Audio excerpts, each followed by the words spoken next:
हरे कृष्णा कृष्ण कृष्ण हरे हरे, हरे राम राम राम हरे हरे। ज्ञानाञ्जनशलाकया चक्षुरुन्मीलितं येन तस्मै श्रीगुरुवे नमः। श्रीचैतन्यमनोभीष्टं स्थापितं येन भूतले स्वयं वन्देऽहं श्रीगुरु श्रीयदपट्टवांश श्रीरूपं साद्वैतं सावधूतं परिजनं कृष्णचैतन्यदेव श्रीराधा कृष्णपादां सहगणा ललिता श्रीविशाखान्वितांश्च नमो विष्णुपदाय कृष्णपृष्ठाय भूतले श्रीमते भक्तिवेदान्त स्वामिनिति नामिने। नमस्ते सरस्वती देवे गौरवाणी प्रचारिणे निर्विशेषा शून्यवादी पाश्चात्य देशतारिणे वाञ्छाकल्पतरुभ्यश्च कृपा सिन्धुभ्येव च पतितानां पावनेभ्यो वैष्णवेभ्यो नमो नमः। जय श्री कृष्ण चैतन्य प्रभु नित्यानंद श्री अद्वैत गदाधर श्रीवासादि श्री गौर भक्त वृंद। हरे कृष्णा कृष्णा कृष्णा हरे हरे, हरे राम राम राम हरे हरे। ओम नमो भगवते वासुदेवाय, ओम नमो भगवते वासुदेवाय, ओम नमो भगवते वासुदेवाय। नारायण नमस्कृत्य नरं चैव नरोत्तमं देवीं सरस्वतीं व्यासं ततो जयमुदीरयेत्। नष्टप्रायेषु नित्यं भागवत सेवया भगवते उत्तम श्लोके भक्तिर्भवति नैष्ठिकी। कृष्णाय वासुदेवाय देवकी नंदनाय च नंद गोप कुमाराय गोविंदाय नमो नमः। हरे कृष्णा। आज की इस क्लास में सभी भक्तों का स्वागत है। सभी को मेरा दंडवत प्रणाम। हम पहले स्कंद हरे कृष्णा प्रभु जी सादर प्रणाम। दंडवत प्रणाम। हरे कृष्ण। हम पहले स्कंद के 8वें अध्याय महारानी कुंती द्वारा प्रार्थना तथा परीक्षित की रक्षा का ये अध्याय श्रवण कर रहे थे। इसमें हम देख रहे थे कि किस प्रकार से कुंती महारानी जो है, कुंती महारानी भगवान से प्रार्थना कर रही, भगवान के सामने भगवान की प्रशंसा कर रही। उनको रोक के भगवान द्वारका जाने के लिए तैयार थे, उनको रोक के कुंती महारानी कर रही है, अलग अलग तरीके से भगवान का गुणगान करती है।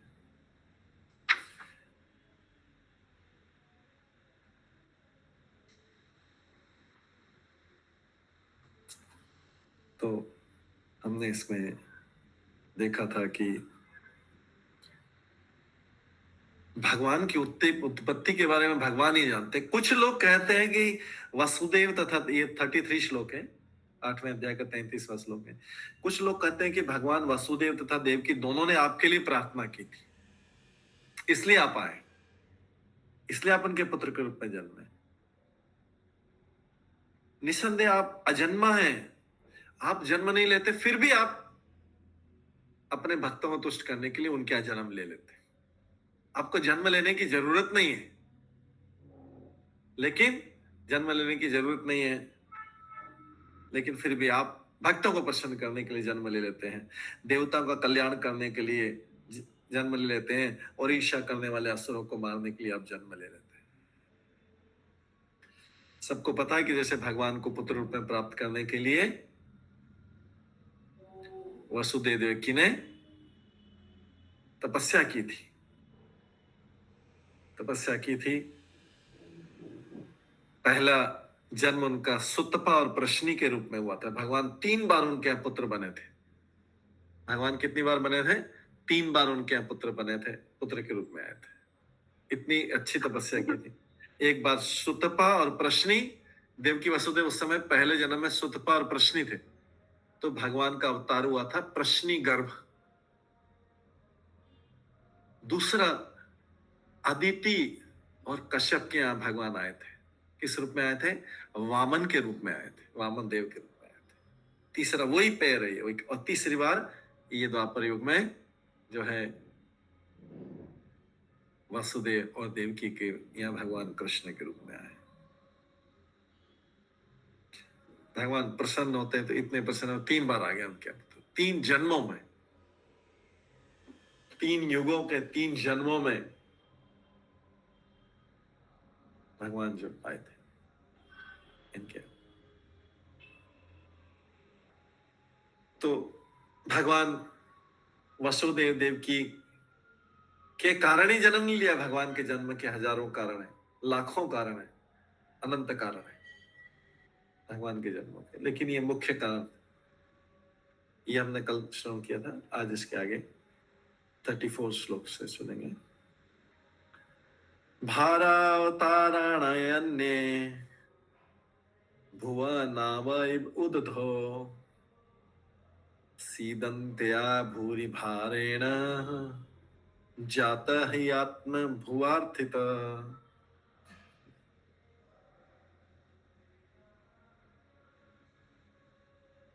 कुछ कहते हैं कि जब यह संसार भार से बोझिल समुद्री नाव की भांति अत्यधिक पीड़ित हो उठा तथा आपके पुत्र ब्रह्मा ने प्रार्थना की तो आप कष्ट का शमन करने के लिए अवतरित हुए। ये भी हमने कल पढ़ा था कि इस श्लोक को पढ़ा था, इसके बाद अनुवाद पढ़ना है। ब्रह्मा जी के कहने, भगवान ब्रह्मा जी के कहने पर कई लोग बोलते हैं ये, तो ब्रह्मा जी के कहने पे क्यों आएंगे? ब्रह्मा जी के कहने पे इसलिए आएंगे कि ब्रह्मा जी भगवान के पुत्र हैं। ब्रह्मा जी कौन है? भगवान के पुत्र हैं। भगवान की नाभि से जो कमल निकला था उससे ब्रह्मा जी, बच्चे की जो अम्बिलिकल कॉर्ड होती है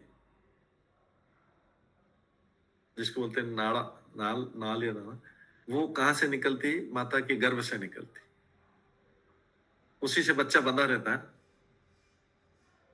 तो यहां पे भगवान के गर्भ से निकला, गर्भोदक्षाय विष्णु, गर्भोदक्षा विष्णु के नाम से निकला, तो उनके क्या कहलाएंगे? पुत्र कहलाएंगे।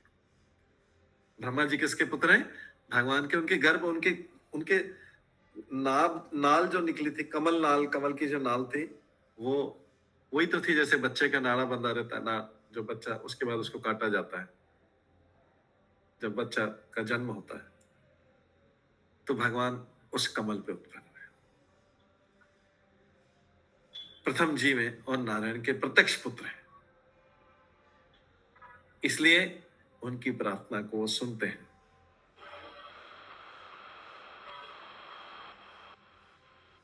उस ब्रह्मांड का पहले जीव है, पहला जीव है। अवतार तो कई होते रहते हैं, ब्रह्मा जीव पहले जीव है ब्रह्मा जी, जो भगवान के पुत्र भी कहलाते हैं। तो भगवान कैसे आए थे?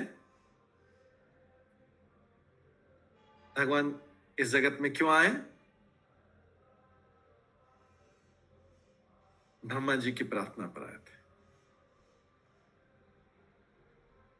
ब्रह्मा जी उनके पुत्र भी, प्रथम जीव भी हैं, इसलिए उनके कहने पे आए थे। वो प्रार्थना करेंगे तो एक अलग बात रहता है। गर्भोदक्षा विष्णु, जिनको नारायण भी बोल सकते हैं, भगवान के चतुर्भुज रूप है, उनको नारायण भी बोल सकते हैं। गर्भोदक्षा विष्णु की नाभि के कमल से ब्रह्मा जी उत्पन्न हुए थे। तो विष्णु का नाम, नारायण का नाम, एक और नाम है पद्मनाभ या पद्मनाभम। बोलते हैं भगवान का नाम हम पद्मनाभ क्यों बोलते हैं? पद्म मतलब होता है कमल, पद्म मतलब है कमल। तो जिनकी नाभि से कमल निकलता है, जिनकी नाभि से कमल निकलता है, उनको बोलते हैं पद्मनाभ।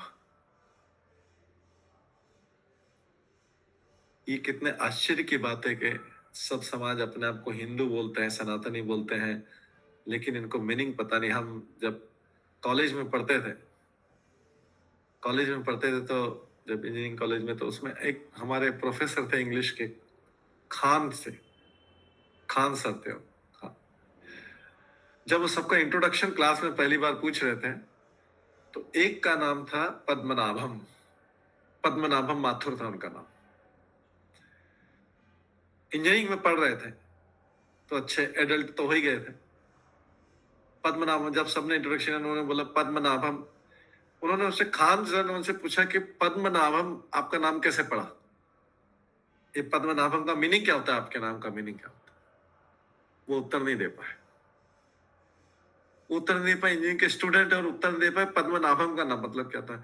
फिर खान सर उन्होंने बताया कि पद्मनाभम का मतलब होता है, ये तो अभी भागवतम में है, पद्मनाभम का मतलब होता है जिनकी नाभि से कमल निकलता है, वो विष्णु को या नारायण को पद्मनाभम बोलते हैं। तो ये हमारा अपने धर्म के बारे में ज्ञान है, ये हमारा अपने धर्म के बारे में ज्ञान। और हम बोलते हैं कि हिंदुओं पे अत्याचार हो रहे हैं, दूसरे धर्म के लोग बढ़ रहे हैं, देखो कितने बढ़ते जा रहे हैं, कितने बढ़ते जा रहे हैं, हमारे आसपास बढ़ते जा रहे हैं। हमें तो अपना ABCD भी नहीं पता है, और दूसरे धर्म के लोग अपना जो भी उनको 5 टाइम प्रार्थना करना है, प्रेयर तो करते हैं हमसे। पहले अंतर था कि हिंदू लोग, सनातन लोग नॉनवेज नहीं खाते थे और वो खाते थे, यही अंतर था, खाने पीने का अंतर था। अब तो वो अंतर भी खत्म हो गया है, हिंदू भी नॉनवेज ड्रिंक सारे करने लग गए, ज्यादातर लोग पार्टी में भी रखने लग गए। तो अंतर कहाँ रहा फिर? वो तो 5 टाइम प्रेयर होता है उनका, तो इधर तो प्रेयर भी नहीं होता है, मंदिर का टाइम ही नहीं, दर्शन का टाइम ही नहीं, भगवान का टाइम ही नहीं, भगवान का नाम लेने का टाइम नहीं। तो कौन अच्छा, भगवान किसकी ज्यादा रक्षा करेंगे? जो 5 टाइम नमाज ज्यादा करेंगे उनकी रक्षा करेंगे, या दूसरे? ये पहले भी हम बता चुके हैं। तो इसलिए जो है ये ध्यान रखने की जरूरत है कि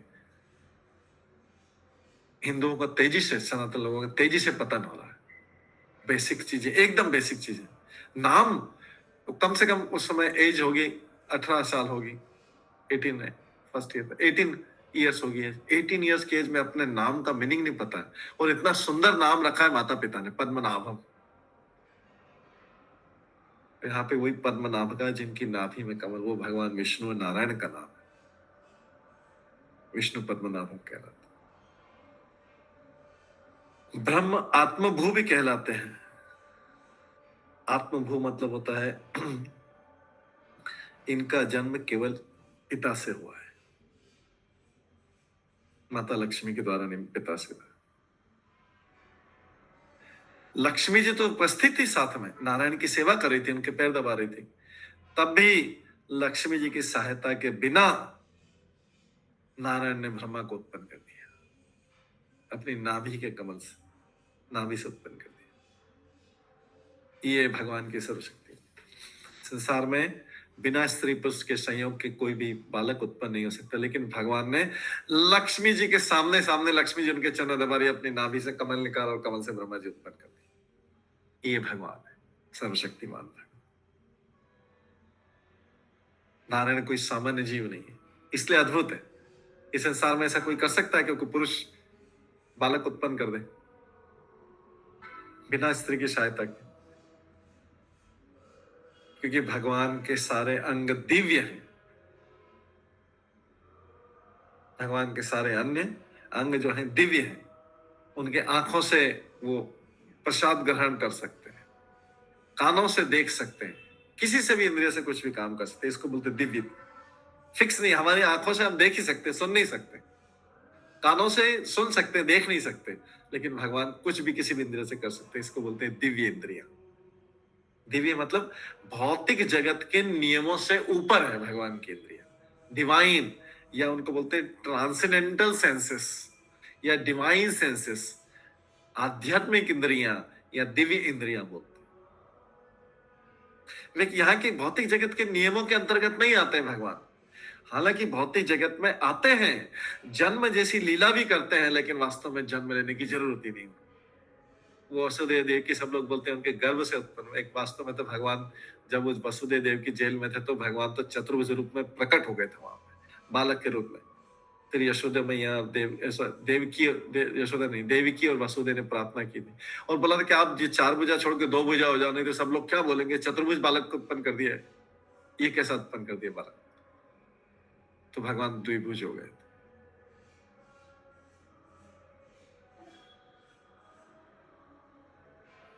भगवान ऐसा लीला करते हैं कि ऐसा लगता है कि वो इनके गर्भ से आए, ऐसा लीला करते हैं।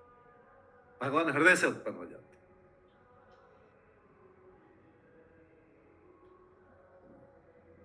तो ब्रह्मा भी अपने पिता से सीधे उत्पन्न हुए, माता के गर्भ में नहीं रहना पड़ा, इसलिए आत्मभू कहलाते हैं। यही ब्रह्मा इस ब्रह्मांड की अगली सारी सृष्टियों के प्रमादी।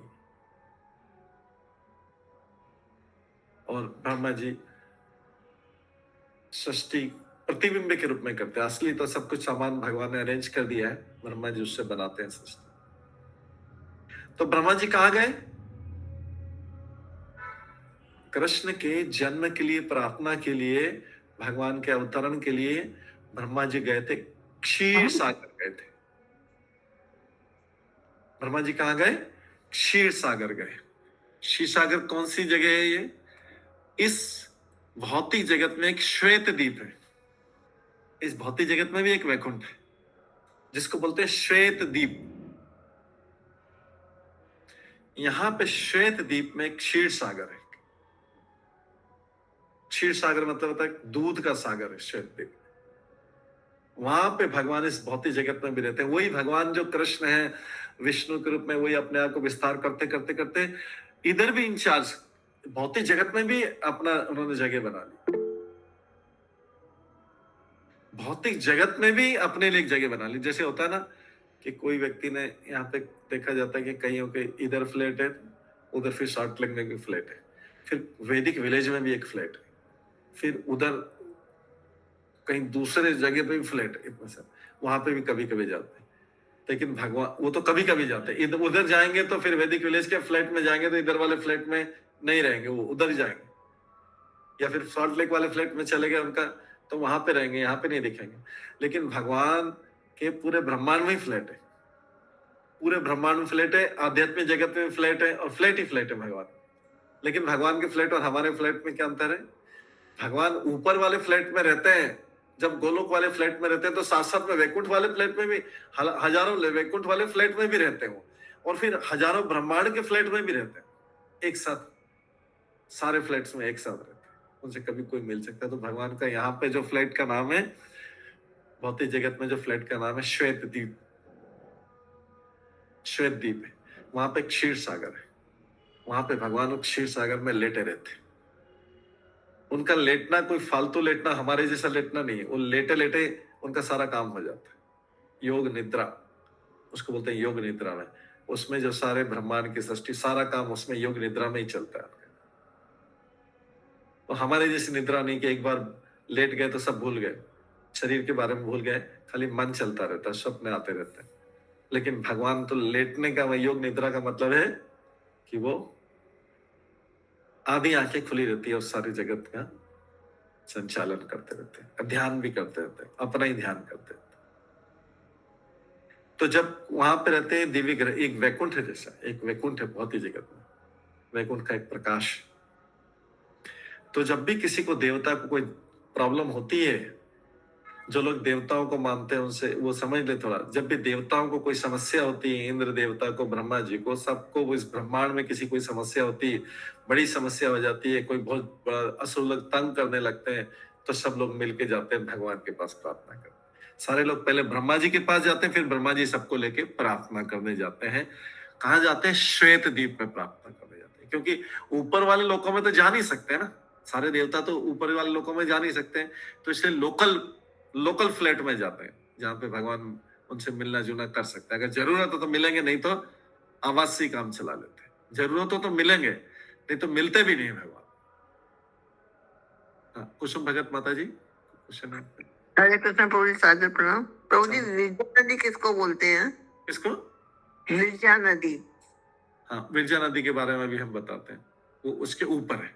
इस ब्रह्मांड के ऊपर वाला जो, जिसको कारणदक्षा सागर बोलते हैं, जो ब्रह्मांड को क्रॉस करने के बाद, पार करने के बाद है, उसको बोलते हैं विरजा नदी भी बोलते हैं, कारणदक्षा सागर।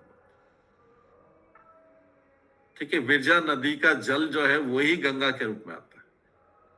कई लोग वैतरणी नदी को विरजा नदी से कंफ्यूज कर लेते हैं। वैतरणी नदी नरक में है, वैतरणी नदी नरक में है, ये विरजा नदी है, ये ब्रह्मांड के ऊपर है। ब्रह्मांड को क्रॉस करने के बाद उसको कारणदक्षा सागर है, उसी को विरजा नदी बोलते हैं। और उसी का जल जब भगवान के चरणों को धोता हुआ आता है तो वो गंगा नदी के रूप में आता है। ठीक है, ठीक है माता जी, ठीक है प्रभु जी। तो अभी हम बता रहे थे श्वेत द्वीप के बारे में बता रहे थे। श्वेत द्वीप वैकुंठ का एक हिस्सा जो है भौतिक जगत में, जिसको श्वेत द्वीप बोलते हैं, जिसमें भगवान उसके क्षीर सागर में निवास करते हैं। जब भी ब्रह्मा जी को और देवता को कुछ भी प्रॉब्लम होती है, कोई बड़ी प्रॉब्लम हो जाती है जो सॉल्व नहीं करते, जब ब्रह्मा जी भी सॉल्व नहीं कर सकते, पहले देवता सब लोग जाते हैं ब्रह्मा जी सबसे बड़े हैं, क्योंकि ब्रह्मा जी ने सृष्टि की रचना की भगवान की आज्ञा से, तो इसलिए देवता लोग जाते हैं। देवताओं की सृष्टि भी ब्रह्मा जी ने की भगवान की आज्ञा से। ओरिजिनल सृष्टि तो भगवान करते हैं, उसके उनकी आज्ञा से गौण सृष्टि पर। ठीक है, माइक बंद कर लीजिए।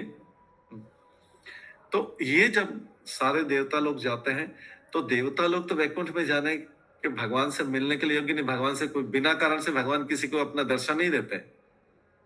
तो जब देवता लोग सब जाके क्षीर सागर तक जाते हैं, क्षीर सागर के किनारे बड़ा सागर है, वहां पे जाके जोर जोर से भगवान की प्रार्थना करते हैं। ब्रह्मा जी भी जाते हैं, ब्रह्मा जी उस प्रार्थना को लीड करते हैं। जैसे होता है ना, कई मंदिर में जाते हैं, हजारों लोग के पीछे एक आगे लीडर प्रार्थना करता है, हजारों लोग पीछे,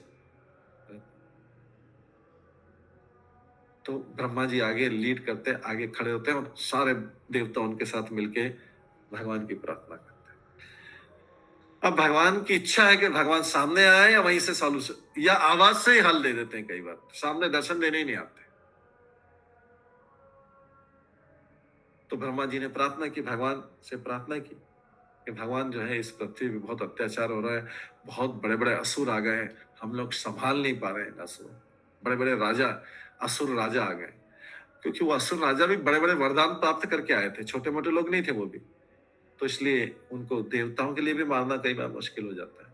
वो भी अपने, उनको भी बड़े बड़े दूसरे उससे शिव जी से वरदान मिला, इससे मिला, उससे मिला। कई बार ब्रह्मा जी स्वयं भी वरदान दे देते हैं और फिर बाकी वरदान दे के फंस जाते हैं। तो प्रार्थना करते हैं। तो भगवान ने जब इन सब लोग गए, जब जरासंध, शिशुपाल, कंस जैसे बड़े बड़े राजा हुए, तो पृथ्वी पहले गई, गाय के रूप में गई, ब्रह्मा जी के पास गई कि मैं तो इतने पापी लोगों का भार नहीं सहन कर सकती। पृथ्वी बोलती, इतने बड़े बड़े राजा, इतने दुष्ट राजा, मैं इनका भार, इनके पाप के कारण, पृथ्वी तो बड़े बड़े पर्वत का, बड़े बड़े समुद्रों का, सागरों का, महासागरों का, वृक्षों का, हिमालय पर्वत का, विंध्याचल पर्वत का और दूसरे पर्वत का, इसका भार सहन कर लेती, लेकिन वो पापी व्यक्तियों का भार नहीं सहन कर पाती। उनको पापी व्यक्ति बहुत भार, पर्वत से भी ज्यादा भारी लगता है एक एक पापी व्यक्ति। उस समय कई पापी राजा थे, तो पृथ्वी रोते रोते ब्रह्मा जी के पास जाती, गाय के रूप में जाती, क्योंकि उनको पता है कि गाय को सबको दया आती, गाय के रूप में जाती। फिर ब्रह्मा जी बोलते हैं, ये तो बड़ी प्रॉब्लम है, मैं भी नहीं सॉल्व कर सकता, चलो हम क्षीर सागर चलते हैं। भगवान विष्णु के द्वीप, श्वेत द्वीप में जाते हैं, वहां जाके प्रार्थना करते हैं, सब लोग मिलकर प्रार्थना करते हैं। तो भगवान दर्शन नहीं देते, भगवान दर्शन नहीं देते। भगवान जोर से आवाज में बोलते हैं, बहुत गंभीर आवाज में बोलते हैं, जैसे फिल्मों में इको जैसी आवाज आती है ना, बहुत भारी आवाज, ऐसी जिसमें इको प्रतिध्वनि रहती। भगवान जोर से बोलते, हे ब्रह्मा जी और देवताओं, ध्यान से सुनो। ऐसी गंभीर, बहुत गंभीर आवाज में जोर से बोलते, पूरा गूंजती आकाश, आध्यात्मिक आकाश में आवाज गूंजती। और भगवान बोलते हैं उनसे कि हे ब्रह्मा जी, मैंने आपकी प्रार्थना सुन ली है और मुझे भी पता है कि पृथ्वी पे ऐसा हो रहा है। तुम्हारी प्रार्थना सुन के मैं अवश्य आऊंगा, पृथ्वी पे अवतार लूंगा। इसलिए जो जो देवता योग्य है मेरा दर्शन पाने के, वो सब पृथ्वी पे यदुवंश में अवतार लें, अपने अंशों के रूप में यदुवंश में अवतार लें और गोकुल में अवतार लें। कौन कौन ले पाएंगे? जो उस लीला को देखने के योग्य होते हैं, हर कोई नहीं होता है। तो अपने अंशों के रूप में अवतार, 33 करोड़ देवी देवता है, तो आप अपने अंशों के रूप में लिए और आप जाइए, अभी चिंता मत कीजिए, मैं आऊंगा, अवतार लूंगा। ऐसा करके ब्रह्मा जी की प्रार्थना में भगवान आते हैं। फिर ब्रह्मा जी इनवाइट करते हैं, एक फॉर्मल इनविटेशन, सारे लोग जाते हैं, सारे देवता करने के, भगवान आइए, अभी थोड़ा जरूरत है आपकी। फिर भगवान का जब लीला खत्म होता है, फिर द्वारका लीला के जब अंत में चला था, भगवान अप्रकट होने से पहले ब्रह्मा जी फिर आते हैं देवताओं के साथ, बोलते हैं भगवान अभी आप हमारी प्रार्थना पर आए थे, आपकी लीला पूरी हुई, आपने हमारी सारी समस्या हल कर दी, सब असुरों को मार दिया, अब आप चाहें तो जा भी सकते हैं। बोलना पड़ता है भगवान को, क्योंकि बुलाया है, तो फिर भगवान अभी आप चाहें तो अपनी लीला यहां से समेट सकते हैं। तो फिर जाके भगवान बोलते हैं ठीक है, ठीक है, अभी मैं जाता हूं। ये ब्रह्मा जी वो इनवाइट भी करते हैं, इनवाइट करने भी जाते हैं, और वो करना, जैसे जैसे अगर कहीं प्राइम मिनिस्टर यहाँ पे आए, अगर प्राइम मिनिस्टर का कलकत्ता में प्रोग्राम है, तो प्राइम मिनिस्टर की अगर दिन भर में 5 मीटिंग है, 5 प्रोग्राम है, तो उनका सेक्रेटरी को ध्यान रखता है ना, सेक्रेटरी ध्यान रखता है ना। अभी फिर जैसे उनको एक जगह 1 घंटे तक रहना है, तो फिर उनका सेक्रेटरी उनके पास मैसेज भिजवाता है धीरे से कि अभी सर आपका टाइम यहाँ का हो गया है, क्योंकि आपका अगला प्रोग्राम है अभी का। उसको याद दिलाना पड़ता है कि अगला प्रोग्राम है, नहीं तो फिर वो जो है उसी में रह जाएंगे। उनको याद दिलाते हैं, तो उसको बुरा नहीं लगता है उनको, क्योंकि सेक्रेटरी का काम ही है याद दिलाना कि अभी आपका दूसरा प्रोग्राम, 5 प्रोग्राम है तो 5 पूरे कर देना कलकत्ता में आके, तो फिर दूसरे प्रोग्राम का याद दिलाया, सर आपका अभी ये था, फिर दूसरा प्रोग्राम खत्म होने लगा, उसके बाद जरा सा भी 5 दिन में सर आपका भी तीसरा प्रोग्राम है, वहां पे भी तो जाना है। वो बोलते हैं ठीक है, उनको बुरा नहीं लगता कि याद दिलाने वाला तो कोई चाहिए। एक बार आदमी किसी एक प्रोग्राम में आ गया तो पूरा प्रोग्राम ही 2-3 घंटे हो गया, पता नहीं लगा, लेकिन 5 प्रोग्राम कैसे होंगे? वो तो सुबह से शाम तक आएंगे। फिर तीसरे प्रोग्राम का याद दिलाते हैं, फिर चौथे प्रोग्राम का याद दिलाते हैं। कई बार सन्यासी भी आते हैं तो उनको बड़े बड़े उसको चिट भेज देते हैं छोटी सी कि सर आपका टाइम हो गया है, और भी दूसरे सन्यासी को भी बोलना है या दूसरे गेस्ट को भी बोलना है, सबको टाइम की स्लिप दे देता हूँ। तो उसमें बुरा नहीं मानते, क्योंकि पता है कि इतने इतने टाइम तक ही ये करना, याद दिलाने के लिए कोई चाहिए, नहीं तो फिर पूरा टाइम उसी में चला जाएगा। फिर वो अपने सेक्रेटरी को डांटेंगे, असिस्टेंट को, तुमने मेरे को याद क्यों नहीं दिलाया? जब मेरा इधर टाइम बढ़ रहा था, 1 घंटे से ज्यादा हो रहा, तुमने याद क्यों नहीं दिलाया? अभी मैं दूसरा प्रोग्राम कैसे करूंगा, तीसरा प्रोग्राम कैसे करूंगा? यहाँ तो 1 ही घंटे का प्रोग्राम था, 1.5 घंटा हो गया, तुमने याद नहीं दिलाया। तो इसलिए सेक्रेटरी या सचिव जो उनका असिस्टेंट होता है याद दिलाता है। ऐसे ब्रह्मा जी जब यहाँ पे आए तो भगवान को जाने से पहले उन्होंने उनकी लीला, जब समय पूरी होगी, सब असुरों को मार दिया, तो ब्रह्मा जी आए, भगवान सारी पूरी प्रार्थना की कि भगवान आपने ये सारे काम कर दिए, इतने सारे काम किए, हमको बचाया, हमको हमारी सुरक्षा, हमें सुरक्षा प्रदान की, हमारा और सबका असुरों को मार दिया, बहुत अच्छा काम किया, अब आप चाहें तो जा सकते हैं, आपने हमारा काम बहुत अच्छे तरीके से कर दिया। तो फिर भगवान बोलते ठीक है, मैं अभी फिर मेरा अगला प्रोग्राम, मैं दूसरे ब्रह्मांड में जाना है मेरे को। भगवान तो एक ब्रह्मांड से दूसरे ब्रह्मांड, दूसरे से तीसरे, तीसरे से चौथे, ऐसा चलता रहता, तो मेरे को दूसरी जगह जाना है। ठीक है, अभी मैं अपनी लीला को समेटता हूँ।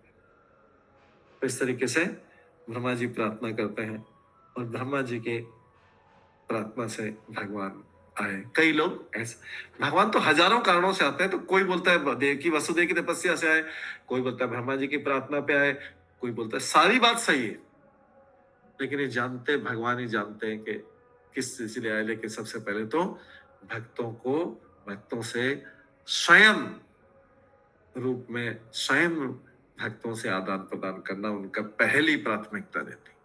बाकी सब मारना वारना, धार्मिक स्थापना करना सब बाद में, पहला अपने भक्तों से मिलना, क्योंकि हमने कल जैसे बताया था, भक्तों को तो बस भगवान के दर्शन चाहिए, उसके अलावा कुछ नहीं चाहिए। तो भगवान ऊपर से तो कुछ भिजवा नहीं सकते, उनके लिए सामग्री, कोई गिफ्ट पैकेट भिजवा दिया, ये कर दिया, वो भी नहीं चलेगा काम। सोने चांदी का ऊपर के सारे, ऊपर के तो चिंतामणि प्रकार, वहां के तो सारे फर्श में भी जो सीमेंट की जगह, पत्थरों की जगह हीरे मोती लगे रहते, भगवान एक एक पैकेट भिजवा दें कि चलो ये मेरे भक्तों को दे दूंगा। लेकिन भगवान के भक्त बोलते ये सब नहीं चाहिए आपको, ये भौतिक चीजें नहीं चाहिए। अभी हम भक्ति में आ गए, आप समझ गए क्या चीज चाहिए। हमको तो भगवान से पर्सनल मीटिंग चाहिए, स्वयं आदान प्रदान चाहिए। हमको तो भगवान स्वयं दिखने चाहिए, उनसे बातचीत हो, उनके साथ खेलें कूदें, उनके साथ लीलाएं करें, तो हमको वो चाहिए। तो फिर भगवान को खुद आना पड़ता है, फिर वो गिफ्ट पैकेट से काम नहीं चलेगा। इसलिए भगवान वो काम किसी और से करवा भी नहीं सकते, उसके लिए स्वयं आते। इस तरीके से भगवान आते हैं अलग अलग लोगों की प्रार्थना, अलग अलग काम से। हाँ, शिवानी माता जी आप कहेंगे। हरे कृष्णा प्रभु जी, धन्यवाद प्रणाम। हरे कृष्णा प्रणाम। प्रभु जी, अभी आप जो कुछ बोल रहे थे, पता नहीं मैंने सही सुना है नहीं, कि भगवान जब यहाँ आविर्भाव लेने वाले होते हैं तो वो देवी देवताओं में से सेलेक्टेड को ही बोलते हैं धरती पे आने को, और ताकि उनका दर्शन मिल सके, उनके साथ लीलाएं कर सके। ब्रह्मा जी को बोलते हैं, सिलेक्शन ब्रह्मा जी करते हैं। बाकी वो बोल देते हैं देवी देवताओं से बोलिए कि मेरे अंश के रूप में आए, मेरे साथ लीलाएं करें। क्योंकि कई देवी देवता भी जो भक्ति करके भगवान के दर्शन पाने योग्य हो गए होते हैं और भगवान की लीला में भाग लेने के लिए योग्य होते हैं, वही आते हैं उस समय के देवी देवता, उस समय जो भी देवी देवता। और प्रभु जी, फिर जब भगवान इस धरती पे आते हैं अपनी लीलाएं करने, तो यहाँ पे साधारण लोग भी, जीव भी होते हैं ना, मतलब मनुष्य, तो उनमें उनको तो भगवान के दर्शन ऐसे ही मिलते, तो वो तो देवताओं से भी ज्यादा भाग्यशाली है। उनको भगवान को देखने को मिलता है, लेकिन उन भगवान को भगवान के रूप में नहीं मानते हैं। अच्छा, नहीं तो साधारण व्यक्ति के रूप में उनको जो कृपा मिलनी चाहिए वो नहीं मिलती है, क्योंकि एक साधारण व्यक्ति के रूप में देखते हैं। कई लोग उनको शत्रु के रूप में देखते हैं। कृष्ण ने उनको शत्रु के रूप में देखा, तो कृष्ण को भी भगवान के दर्शन हुए, रावण को भी भगवान के दर्शन हुए थे, लेकिन ये उनको शत्रु के रूप में देखते हैं। पर उनका भी कल्याण तो हो गया था ना, उद्धार हुआ, मुक्ति मिली, भक्ति नहीं मिली। ओके, तो उस वक्त जो धरती पे मतलब जीव मनुष्य होते हैं, तो उनको भी भगवान के दर्शन तो होते ही हैं। हाँ, वो उनका सौभाग्य है, लेकिन भगवान के रूप में नहीं। कोई उनको महान पुरुष बोलता है, कोई बोलते थे बहुत बड़े देवता है। अलग अलग लोग अलग अलग तरीके से करते हैं, क्योंकि भगवान को भगवान के रूप में कौन जान सकता है? भक्त। माम भी जानाति, भगवान को, नहीं तो भगवान भगवत गीता में श्लोक नहीं बोलते। अगर हर कोई भगवान को भगवान जान लेता तो सामने भी खड़े हो जाएंगे तो भी नहीं जान पाएंगे। भगवान तो हमारे घर में विग्रह के रूप में भी रहता है। जिन भगवान को हमने सेवा करके उनको वेलकम डीटी घर में इंस्टॉल करते हैं, भगवान तो उसमें भी रहते हैं। लेकिन क्या सब लोग जानते हैं घर पे? उनकी उपस्थिति में भी हम भगवान को नहीं जान पाते। थोड़ी बहुत पूजा करते हैं, बस पत्थर से थोड़े बड़े हैं, धातु से थोड़े बड़े हैं, ऐसा मान के पूजा कर लेते हैं। एकदम 100% भगवान नहीं मानते। हम लोग भी घर में विग्रह होता है, 100% भगवान नहीं मानते। मानते कैसा? अभी पूजा का टाइम हो गया है, फिर अभी सुबह का टाइम हो गया, क्या दिन भर भगवान नहीं है क्या? वो तो सुबह शाम ही नहीं, खाली सुबह शाम वाले भगवान नहीं। लेकिन हम क्या मानते हैं उनको? सुबह शाम वाले भगवान मानते हैं, मॉर्निंग इवनिंग वाले पार्ट टाइम भगवान मानते, फुल भगवान नहीं मानते। थोड़ा सा भाव है, उससे हमारा काम चल जाता है। थोड़े से भाव से काम चल जाता है, उससे भी प्रसन्न हो जाते हैं भगवान। और जो पूरा मान ले, 24 आवर्स मान ले, फिर उसके बाद तो भगवान जो है सबको पूरा अपना पूर्ण ज्ञान केवल भगवान के शुद्ध भक्त को ही। बाकी सब लोग, कोई बड़े देवता मानता है, कोई अच्छे मानता है, कोई भगवान मानता है लेकिन फिर भूल जाता है, कोई सुबह शाम भगवान मानता है फिर भूल जाता है, कोई 2-4 मिनट के लिए भगवान को याद कर लेता है, कोई शमशान घाट जाने पे भगवान को मान लेता है थोड़ी देर के लिए, उसके बाद फिर भूल जाता है। ऐसा पार्ट टाइम है सब। लेकिन भगवान के भक्त जैसे उद्धव गोपियां 24 घंटे भगवान, गोपियां तो कृष्ण उनको भगवान भी नहीं मानते थे। कृष्ण मतलब और भी ऊपर, पर्सनल, केवल कृष्ण, उस रूप में मानते। प्रभु जी, अभी जैसे आपने बोला भगवान अपना जो पूर्ण ज्ञान देते हैं, और आपने गोपियों का भी उदाहरण दिया, तो पूर्ण ज्ञान क्या यहाँ पे पूर्ण शास्त्रिक ज्ञान की बात हो रही है या भगवान के मर्म को समझना? पूर्ण शास्त्रीय ज्ञान की बात है। गोपियां शास्त्रों के ज्ञान से ऊपर चली गई अभी। वो कई जन्मों तक शास्त्रों का सब करके अदन के अब शास्त्रों के ज्ञान से पता चल गया, अब उनको शास्त्रों के ज्ञान से कोई मतलब नहीं है। अब तो वो कृष्ण प्रेम में ही पूरा, प्रेम का लेवल शास्त्रों के ज्ञान से ऊपर रहता है, और प्रेम में भी हाईएस्ट लेवल का प्रेम। अभी हम शास्त्र किस लिए पढ़ रहे हैं? कृष्ण प्रेम तक जाने के लिए। किस लिए शास्त्रों का अध्ययन कर रहे हैं? कृष्ण की लीलाओं को सुन के कृष्ण के प्रति प्रेम हो। जब कृष्ण के प्रति प्रेम होगा और प्रेम धीरे धीरे धीरे धीरे गाढ़ा होता जाएगा, तो उस समय फिर शास्त्रों की जरूरत नहीं पड़ेगी, क्योंकि प्रेम के लेवल से कोई नीचे नहीं गिर सकता। भाव के लेवल से नीचे गिर सकता है, प्रेम के लेवल से नहीं गिर सकता। जड़ भरत जो महाराज थे भाव के लेवल तक पहुंचे थे, प्रेम के लेवल से कोई भी नीचे नहीं गिर सकता। तो उसके बाद शास्त्रों की जरूरत नहीं। जैसे पीएचडी करने के बाद नर्सरी के बुक की जरूरत नहीं है, वो घर में रखने की भी जरूरत नहीं, उसको किसी गरीब बच्चे को दे सकते हैं या फिर वो उसके स्क्रैप वाले को बेच सकते हैं। घर में पीएचडी करने वाले को नर्सरी के बुक की जरूरत नहीं। हालांकि नर्सरी पढ़ने के लिए नर्सरी जरूरी, वो भी शास्त्र है। वो शास्त्र किसे? भौतिक शास्त्र कि नर्सरी, उसके बिना तो पास करेंगे नहीं नर्सरी, या फर्स्ट क्लास की बुक, सेकंड क्लास की बुक, उसके बिना पास होंगे नहीं, वो जरूरत है। लेकिन जिसने पीएचडी कर लिया उसको अभी घर में नर्सरी पहली क्लास की, सेकंड क्लास की बुक रखने की जरूरत नहीं। इसलिए गोपी प्रेम, जो गोपियों का जो प्रेम, उसमें शास्त्र की भी जरूरत खत्म हो जाती, प्रेम के लेवल पर पहुंचे। प्रेम तक जाती, शास्त्र की जरूरत। ठीक है शिवानी माता जी? हाँ प्रभु जी, थैंक यू प्रभु ji, thank you so much. ठीक है प्रभु जी सादर प्रभु जी, जैसे महाप्रभु जब साउथ की तरफ जा रहे थे तो हर गांव के लोग उनसे मिल रहे थे और फिर वो अपने गांव में जाके प्रचार कर रहे थे, सब भक्त बना रहे थे। तो वो क्या कैटेगरी में आएंगे? भक्त आएंगे कि नॉर्मल गांव वाले प्रभु जी? हाँ, वो वाले महाप्रभु। हाँ देखिए, महाप्रभु और कृष्ण में, दोनों में, महाप्रभु किसके रूप में आए थे? भगवान के रूप में अपने आप को प्रदर्शित नहीं किया था। भगवान थे लेकिन किस रूप में आए? भक्त के रूप में आए। तो जब भगवान भक्त के रूप में आ रहे हैं तो इसीलिए आ रहे हैं कि मैं सबको इजीली अवेलेबल हूं। भगवान के रूप में कृष्ण सबको इजीली अवेलेबल नहीं है, लेकिन जब भगवान भक्तों पे कृपा करने ही आ रहे हैं, भक्त बनाने ही आ रहे हैं, तो क्या होगा? जैसे समझ लीजिए कोई इंडस्ट्रियलिस्ट है, जैसे अल्बर्ट फोर्ड, कोई बहुत बड़ा इंडस्ट्रियलिस्ट है जो है, बहुत बड़ा कोई वर्ल्ड का, जैसे हमारे अल्बर्ट फोर्ड है जो इसको में, जिनका नाम अमरीश दास है, वो बहुत बड़े, उनके ऑफिस में, अमेरिका में उनके ऑफिस में जाएंगे तो मिलना बहुत मुश्किल है, बहुत मुश्किल है, मिलेंगे नहीं। क्यों? इससे बात करो, उससे बात करो, अपॉइंटमेंट लो, टाइम नहीं है अभी, हमें सर को टाइम नहीं। लेकिन वो अमरीश महाराज, वही अल्बर्ट फोर्ड, जब मायापुर में आते हैं, धोती कुर्ता पहन के तिलक लगाए घूमते हैं, तो कोई भी इनको मिल सकता है। यस मिल सकता ना, इजीली मिल सकता है, बात भी कर सकता है, रास्ते में खड़े के बात भी कर सकता है। ठीक है, क्योंकि अभी डिवोटी के रूप में आए हैं। कोई कितना भी बड़ा ऑफिसर अगर प्रचार कर रहा है, बहुत बड़ा ऑफिसर किसी कंपनी का बहुत, लेकिन जब प्रचार करने जा रहा है, गीता बांटने जा रहा है, तो कोई भी उससे मिल सकता है, इसी लेवल।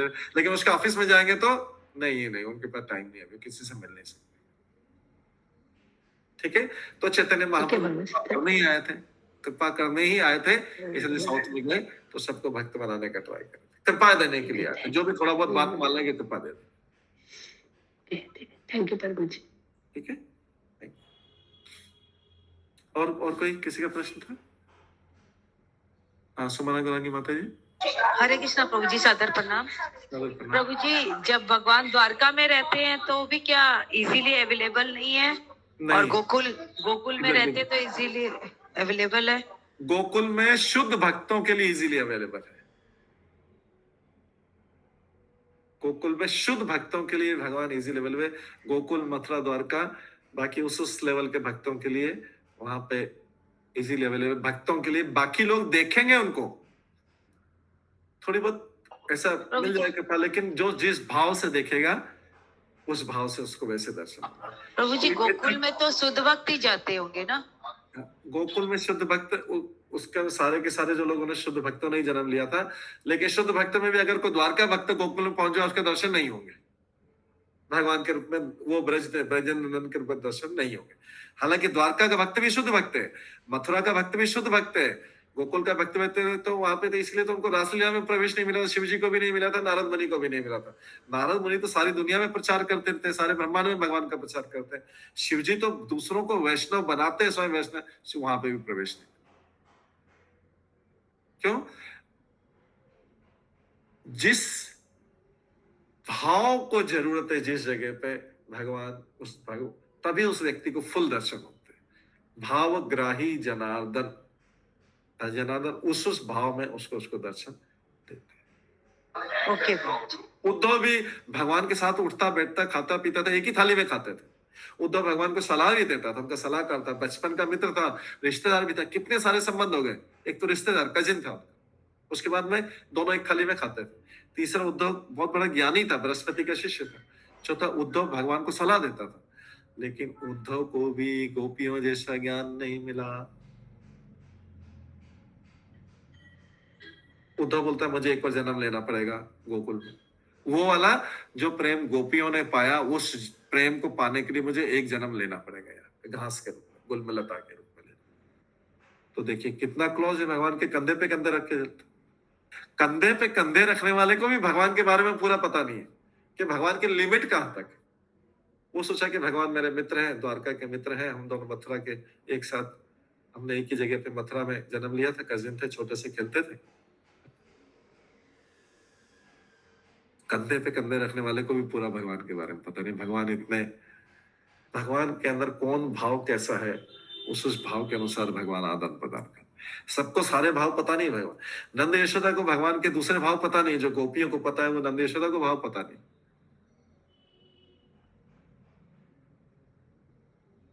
नंद यशोदा वात्सल्य, गोपियां माधुरी भाव में है, राधा रानी माधुरी में भी महाभाव में है, जो प्रेम के भी ऊपर के 9 भाव रहते हैं उसमें महाभाव। तो जो राधा रानी को भगवान के बारे में पता है, जितना ज्ञान है उतना बाकी गोपियों को नहीं, और जितना बाकी गोपियों को उतना नंद यशोदा को नहीं, जितना नंद यशोदा को उतने उनके सखा बाल बाल सखा को नहीं, जितना सखा को पता उनके प्रहलाद हनुमान जैसे भक्तों को नहीं, और जितना प्रहलाद हनुमान को पता उतना ऋषि मुनियों को पता नहीं। तो भगवान के भावों की, उनके प्रेम की कोई लिमिट नहीं, कोई भी लिमिट नहीं। लेकिन जो जिस भाव से भगवान की भक्ति करता है उसको भगवान उस भाव में, अगर कोई शत्रु भाव से करता है तो उसको हमेशा भय के रूप में आएंगे। कंस तो रात दिन उठता बैठता, एकदम कहीं से कुछ आवाज आती तो एकदम उठ के खड़ा हो जाता, कहीं कृष्ण तो नहीं आ गए, विष्णु मारने के लिए तो नहीं आ गए, उसको काल के रूप में आए, मृत्यु के रूप में आए। तो भगवान इतने रूप में जो जिस भाव से कर लेंगे। अतः सबको जो है, अब जैसे देवता भी गए थे वहां पे, वाणी तो उन्होंने भी सुनी भगवान के, लेकिन बस उससे ज्यादा कुछ सुन नहीं पाए देवता लोग जब उनकी प्रार्थना करने गए। ये है भगवान।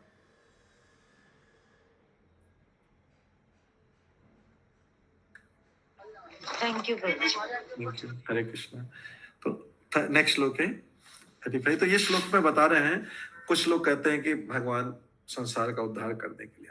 अब सब लोग जो बोल रहे हैं सब सही है, सब सही है, लेकिन इतने सारे कारण, इतने सारे जो भी कारण बोल देगा वो सही है।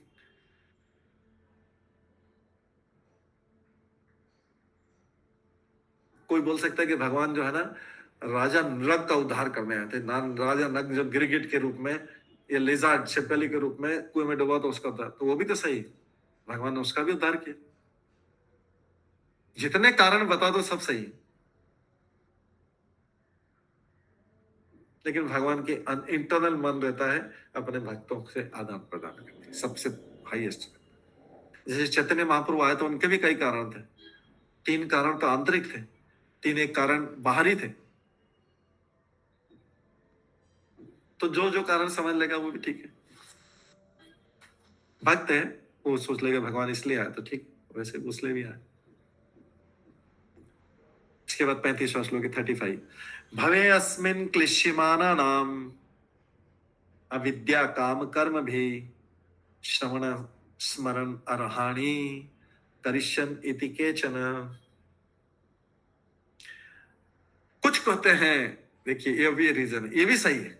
कुछ कहते हैं कि आप श्रवण, कुंती महारानी भगवान से बोल रही, कुछ कहते हैं कि आप श्रवण, स्मरण, पूजन आदि की भक्ति को जागृत करने के लिए प्रकट हुए, आप संसार में भक्ति को फैलाने लिए आए। ये भी सही है, क्योंकि भगवान आए तभी तो हम भागवतम सुन पा रहे हैं, उनकी लीला इसमें है। तो कुछ लोग कहते हैं कि आप श्रवण, स्मरण, पूजन आदि की भक्ति को जागृत करने के लिए प्रकट हुए इस संसार में, तो भी वो भी सही, जिससे भौतिक कष्टों को भोगने वाले बद्ध जीव इसका लाभ उठाकर मुक्ति प्राप्त कर सके। आप इसलिए आए, कुंती महारानी बोल दी। कुछ लोग कहते हैं कि श्रवण, स्मरण आदि की भक्ति को जागृत करने का। लोग क्या करेंगे, श्रवण स्मरण, आपकी श्रवण करेंगे कथाओं को, लीलाओं को, जैसे अभी हम लोग भागवतम श्रवण कर रहे हैं, आपका स्मरण करेंगे, आपका पूजन करेंगे, तो उनके कष्ट दूर हो जाएंगे और मुक्ति प्राप्त कर लेंगे। तो ये भी बात सही, भगवान इसलिए भी आए। अलग अलग लोगों के लिए भगवान अलग अलग कारणों से। श्रीमद् भागवतम में भगवान स्पष्ट रूप से कहते हैं कि वे प्रत्येक युग में धर्म पंथ की पुनः स्थापना करने के लिए आते हैं। धर्म संस्थापनार्थाय संभवामि युगे युगे, भगवान हर युग में आते धर्म की स्थापना के लिए। वो भी बात सही।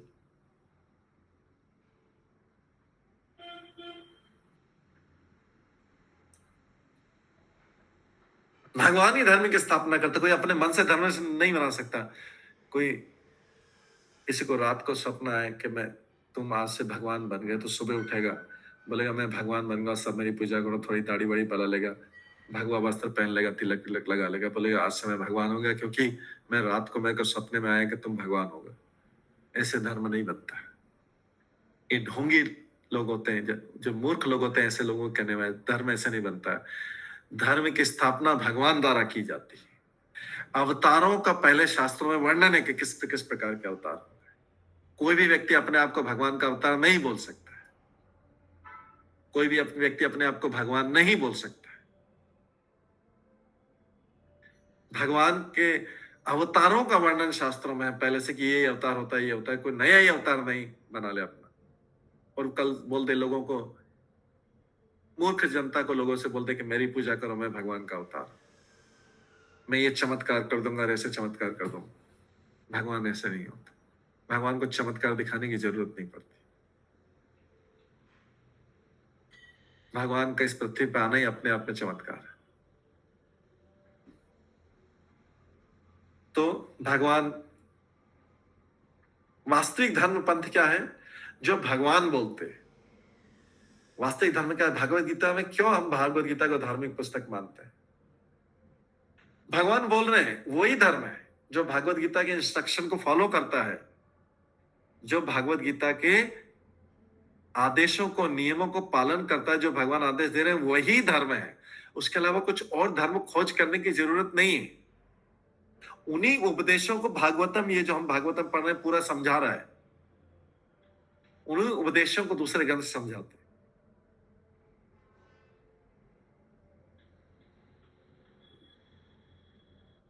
बोला जाता तीनों ग्रंथ, तीन जो इस्कॉन में तीन ग्रंथ मानते बड़े, बाकी बहुत सारे ग्रंथ इसी से निकले हुए हैं, लेकिन भागवत गीता भगवान की वाणी है, भागवतम भगवान के कार्यकलाप है, और चैतन्य चरितामृत भगवान का मन है।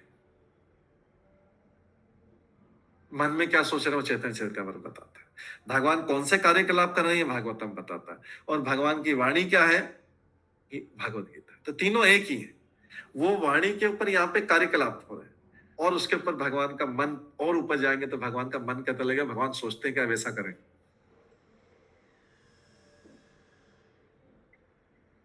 तो ये जो है वास्तविक ग्रंथ, वास्तविक धर्म क्या है? भगवान को परम सत्ता के रूप में स्वीकार किया जाए और प्रगाढ़ प्रेम से उनकी सेवा की जाए। धर्मम तो साक्षात भगवत प्रणीत। धर्म क्या है? जो भगवान बोलते हैं वही धर्म है। स्वयं भी वैसा ही पालन करते हैं, उनका मन भी वैसा ही है। तो तीनों ग्रंथ जो है, भागवत गीता, भागवतम, चैतन्य चरितामृत, एक ही लाइन पे सारे।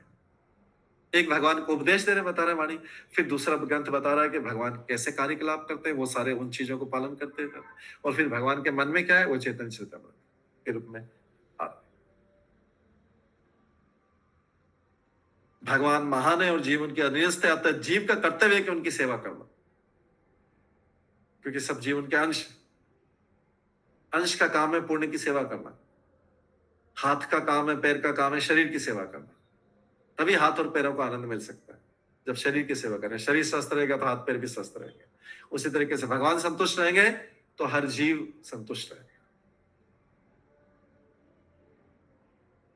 लेकिन दुर्भाग्यवश संसार में जो भ्रमित जीव है, जिसको मोह बोलते हैं, संसार के भ्रम को क्या बोलते हैं? मोह। सब लोग मोह को माया से भ्रमित, मोह और माया एक समझते, मोह अलग है, माया अलग है। संसार में जो जीव भ्रमित है, जो भ्रम है, इसको मोह बोलते हैं। इस मोह के कारण माया उसके ऊपर आके आक्रमण कर देती। जैसे कोई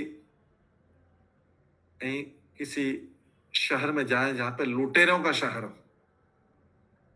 जहां पे लुटेरे और ठगों का शहर,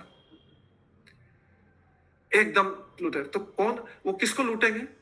देखते कोई व्यक्ति सीधा साधा घूम रहा है, इसको कुछ समझ में नहीं आ रहा है किस रास्ते पे जाना है, इससे पूछ रहा है, उससे पूछ रहा है, इससे पूछ रहा है, सब लोगों से पूछ रहा है, कुछ समझ नहीं आ रहा है, एकदम नया आदमी है, इसके पास सामान इसी का सामान लूटो। ऐसा ही होता है ना।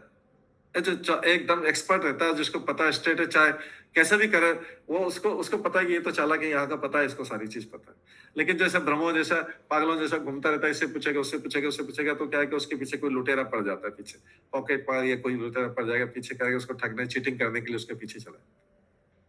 तो इसी संसार में जो भ्रमित है, जो सबसे लोगों से पूछता रहता है, शास्त्र को छोड़ के, जो भागवत गीता भागवतम को छोड़ के नहीं, ऐसे लोगों से पूछे क्या करना चाहिए मुझे, अच्छा इधर क्या करना चाहिए मुझे, किसकी देवता की पूजा करना चाहिए, किस देवी की पूजा करना चाहिए, भगवान कौन है, ये क्या है, वो क्या है, भ्रमित होके शास्त्रों को नहीं सुनेगा, इधर से उधर से पूछता रहेगा। ऐसे भ्रमित जीव को क्या करती माया, सोचती ऐसे व्यक्ति को यहाँ पर रोकना चाहिए, ऐसे को माया लूट लेती, पकड़ लेती, उसका अपने कब्जे में लेती, बेटा बेटा अभी यहीं रह तुम, अभी मेरी गोद में सो, यहीं बार बार यहीं पे जन्म लेते रहना, उसको बंधन में, उसको बोलते बद्ध जीव। लेकिन जो मुक्त जीव रहता है वो बुद्धिमान रहता है, उसको पता है संसार में घूमेगा भी सही, इधर उधर जाएगा भी सही, नए शहर में जाएगा मुक्त जीव, लेकिन उसको पता है कि भ्रमित नहीं होना है किसी से। शास्त्रों में सब लिखा है, ज्ञान है पूरा, शास्त्रों में सारा ज्ञान लिखा है, तो वो मुक्त जीव है, जिसको शास्त्रों के ज्ञान, शास्त्रों के अनुसार पूरा चल रहा है, मुक्त जीव है। जो इधर उधर लोगों से पूछता रहता है, इसे कहते हैं, उसको माया अटैक कर लेती, बंधन में बांध लेती, बद्ध जीव, उसको अपने कब्जे में ले लेती माया। तो इसलिए माया के कब्जे में नहीं आना, उसके लिए पूरा होना चाहिए भगवत गीता, भागवतम और चेतन चेतन, सारे ग्रंथों का भगवान के द्वारा बनाए गए, भगवान के द्वारा बोले गए, उनके अवतारों द्वारा बोले गए, वो सारे ग्रंथ है, उसको पालन करने से व्यक्ति माया के चंगुल में फंसेगा नहीं, बुद्धू नहीं बनेगा। जो बुद्धू बन जाता है उसको बोलते हैं इच्छा, या किसके कारण? इच्छा, अपनी भौतिक इच्छा या अज्ञान के कारण, अज्ञान के कारण वो यहाँ का दास बन जाता है, भगवान का दास बनने के बजाय माया का दास बन जाता है।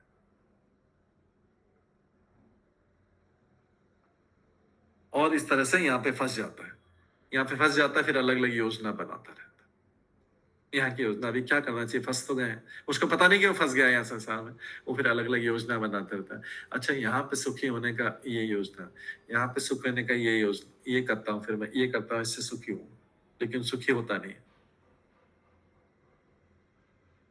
अतः जीव परमेश्वर की अध्यक्षता में विभिन्न लोकों में शरीरों में देहांतर करते हुए वो इस शरीर में बार बार आता रहता है, अलग अलग शरीर में, 84 लाख योनि में, खाली मनुष्य में नहीं, मनुष्य में, पशु में, पक्षी में, जलचर में, नभचर में, अलग अलग आता है, तो फंस जाता है यहाँ पे। अविद्या में रह के कभी बाहर नहीं निकल सकता है, और जीवन के 3 कष्टों से मुक्त नहीं पाप कर सकता। त्रिताप, आदि देविक, आदि भौतिक, आदि आत्मिक के ताप से बाहर निकलता है, ये प्रकृति के नियम में जो फंस जाएगा तो। लेकिन जो एक्सपर्ट पूरा ज्ञान लेके जगत में रहेगा, भागवत गीता भागवतम, वो फंसेगा नहीं।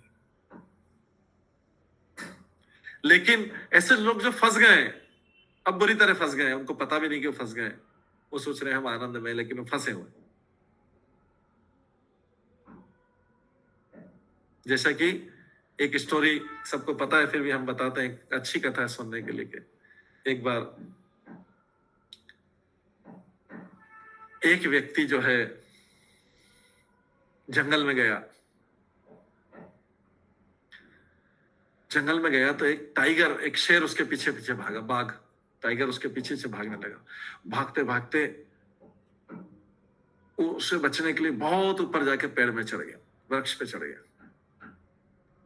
वृक्ष की उस जगह पहुंच गया, उसकी जो ब्रांच थी, जो उसकी टहनी थी, ब्रांच थी, बहुत पतली थी। ऊपर देखा, ऊपर देखा तो ऊपर सर्प है। ऊपर उसने देखा तो अरे वो तो ऊपर तो सर्प है। अभी उसने सोचा ऊपर क्या करे, नीचे टाइगर है, ऊपर सर्प। और उसने सोचा अगर टहनी गिरी तो कहां गिरूंगा, एक पास में कुआं है। नीचे देखा कि वो ब्रांच लटक रही थी, कुएं के ऊपर लटक रही थी। नीचे देखा तो नीचे भी क्या थे, वो कुएं के अंदर भी भयानक जहरीले सर्प थे। अब उसने देखा इधर नीचे उतरता हूं तो टाइगर है, शेर है, वो वेट कर रहा है, इंतजार कर रहा है। ऊपर देखा तो ऊपर सर्प है, वो सो रहा होगा सब। और इधर नीचे गिरता हूं, अगर ये शाखा गिरी पतली सी, इस पे लटक गया था, वो नीचे गिरूंगा तो नीचे तो सर्प पे, कुएं में गिरूंगा, वहां पे भयानक सा से विषैले सर्प। अब जो है उसमें सोच रहा है, लेकिन हर बद्ध जीव जो है इस संसार में आनंद तो प्राप्त करना चाहता है। आनंद वहां पे फंसे हुए भी आनंद प्राप्त कर, पूरी तरह फंसा हुआ, तीनों में से कहीं पे उसके लिए साथ, जिधर देखा उधर ही उसके लिए, कहीं गिरेगा, नीचे उतरेगा या ऊपर चढ़ेगा, तो सब जगह फंसा हुआ। उधर उस वृक्ष पे मधुमक्खी का छत्ता था,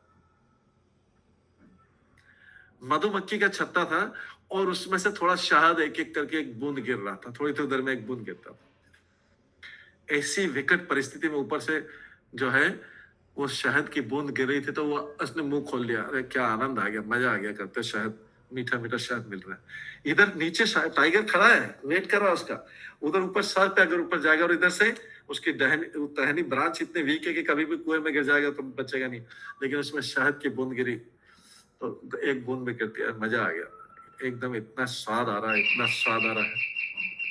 और फिर उसने देखा कि अरे उस ब्रांच को दो चूहे काट रहे हैं, जिस ब्रांच पे वो लटका हुआ तो उसको दो चूहे धीरे धीरे काट रहे थे। इतने में भी वो मधु का आनंद ले रहा है, किसका, शहद का आनंद ले रहा है। सब तरफ से संकट है, लेकिन शहद का आनंद ले रहा है। एक मिनट,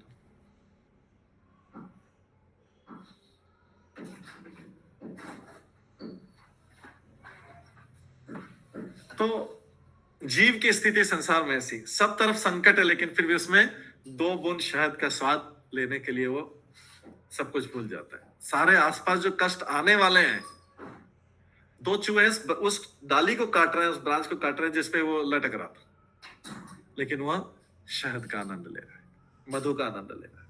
ये संसार की स्थिति है कि हर तरफ विकट है। इसकी तुलना की गई हम सब जीवों से।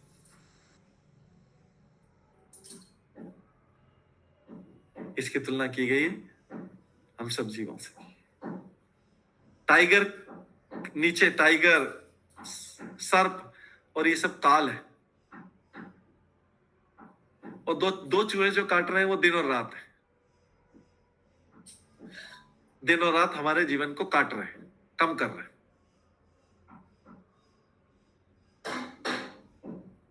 वृक्ष शरीर है, जो वो ब्रांच वृक्ष के, जिसकी ब्रांच कभी भी नीचे टूट सकती, मतलब शरीर कभी भी खत्म हो सकता है, वो ब्रांच नीचे टूट सकती। और काल रूपी सर पे नीचे इधर टाइगर है, शेर है, ऊपर भी, लेकिन उसमें भी सब लोग बोल रहे हैं अरे आनंद लो, आनंद लो। कौन सा, मधु वाला, जो एक बूंद शहद थोड़ी थोड़ी देर में गिरता है, आनंद लो, उसमें सब लोग आनंद ले रहे हैं। ये सब हमारी स्थिति वैसी है। तो यहाँ पे बोला गया है कि मनुष्य इस तरह जन्म मृत्यु के चक्र में फंस जाता है, और इस अविद्या से, क्योंकि वो अज्ञान में है, इसलिए फंसा हुआ, इसलिए आनंद ले रहा। तो इसमें जब तक व्यक्ति जीवन के अविद्या से बाहर नहीं निकल आता, तब तक जीवन की परिधि से बाहर निकल सकता है। ये प्रकृति का नियम है। फिर भी भगवान क्या करते हैं, कष्ट भोगने वाले जीवों के लिए भी, जो फंस गए ऑलरेडी, उनको भी कृपावश करने के लिए भगवान यहाँ पे आते हैं।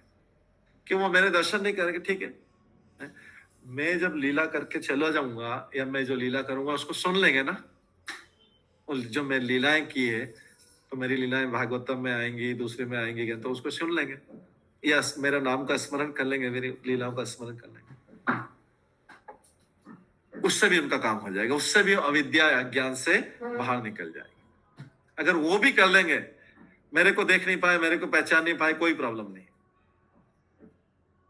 मेरे बारे में मेरी कथा सुन लेंगे, जो मैं करके गया उसको ही सुन लेंगे, वो तो सबको मिल जाएगी।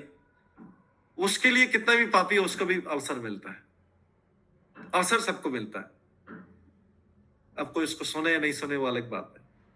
तो वो कष्ट भोग रहे जीवों पर भी इतने कृपालु हैं, इतने कृपालु हैं कि जीव आशा भी नहीं कर सकता कि कोई इतना कृपालु हो सकता है। कोई जीव आशा भी नहीं कर सकता कि भगवान कितने कृपालु हो सकते हैं। जीव भगवान को कृपालु क्यों नहीं मानता है? अरे मैंने भगवान से ये मांगा था वो मिला नहीं, मैंने ये मांगा था वो मिला नहीं, तो कैसे कृपालु है? वो मूर्ख जीव को पता नहीं कि उसको वो जो मांग रहे हैं भगवान से भगवान नहीं दे रहे हैं, इसका मतलब है कि इसलिए नहीं दे रहे हैं कि उसमें और फंस जाएगा। ये भी तो कृपा है। अगर माता पिता बच्चा जो मांग रहा है, बच्चे को कोल्ड लगा और बोल रहा है मेरे को आइसक्रीम खाना है, तो माता पिता मना कर रहे हैं, तो कृपा है या नहीं है? वो माता पिता की कृपा है बच्चे के ऊपर, कि उसका हित का ख्याल है, उनके हित का ख्याल है कि इसको ये ऐसा करने से कोल्ड हो जाएगा।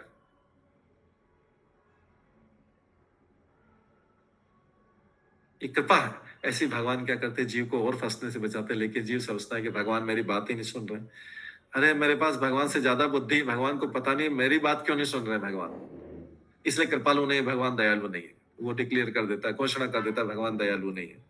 अरे भगवान को मानने से कोई फायदा नहीं, चलो हम तो देवी देवता इधर उधर मंदिर में जाते हैं, देखो वहां काम जल्दी हो जाएगा। लेकिन भगवान कृपालु, वो उतने कृपालु के जीव आशा भी नहीं कर सकता कि भगवान मेरे बारे में इतना सोच रहे होंगे। जैसे माता पिता अपने बच्चे के बारे में सोचते हैं, अंकल आंटी नहीं सोच भी सकते। अंकल आंटी के पीछे पड़ेगा बच्चा, बोलेगा मेरे को कोल्ड हो रहा है, कफ हो रहा है, फिर भी आप आइसक्रीम दिला दो, तो हो सकता है अंकल आंटी दिला दें आइसक्रीम। वो ठंडा हो रहा है तो भी उसको आइसक्रीम दिला देंगे, लेकिन माता पिता नहीं दिलाएंगे। कुछ भी कर लो, माता पिता दिलाएंगे नहीं। तो जो देवी देवता लोग हैं अंकल आंटी के समान है, और भगवान जो माता पिता के समान है। वो नहीं दिलाना है तो नहीं दिलाएंगे, क्योंकि उनको उसके हेल्थ का ख्याल है, उसके स्वास्थ्य का ख्याल। तो इसी प्रकार से भगवान इतने दयालु हैं, और भगवान बोलते कि ठीक है मेरे दर्शन नहीं कर पाए, फिर भी मेरा श्रवण करो, मेरा नाम ले लो, मेरा स्मरण ले लो, जो मैं करके गया हूँ वो सब उसको याद कर ले। उससे जीव जो है भौतिक कष्टों से मुक्त हो जाता है। जीवों की इस प्रकार की कृपा करने के लिए कलयुग में भगवान चैतन्य महाप्रभु के रूप में, यही कृष्ण जो है चैतन्य महाप्रभु के रूप में आए थे, कृपा करने के लिए, भक्ति के रूप में आए थे, जिससे सब लोग उनसे इजीली मिल सके, आसानी से मिल सके, उनके द्वारा बताया गया नाम ले सके। ठीक है, सभी भक्तों का बहुत बहुत धन्यवाद। सब भक्तों के लिए एक बार हरे कृष्ण महामंत्र का जप करते हैं। हरे कृष्णा हरे कृष्णा हरे